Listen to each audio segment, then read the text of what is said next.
Okay guys, setelah 5 tahun saya pakai klip je ni, ni saya jumpa dalam Shopee.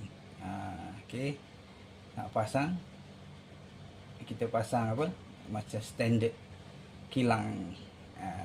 Cuma kena pastikan lah apa ni wire dia. Ini wire biru dengan hijau, dan kita tengok dia punya soket dia masuk macam mana, dan kita kena betulkan lah wire dia. Ok guys, saya nak pasang. Alright guys, dah siap sambung. Ok, nampak original lah guys.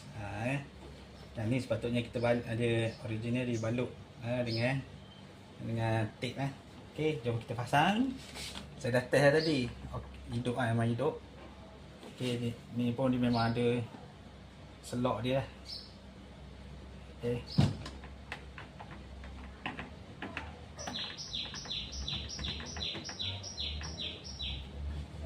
tolak dia sampai bunyi.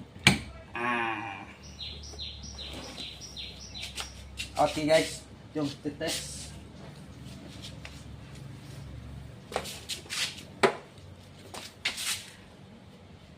Okay, tengok ni Okay guys, hidup guys.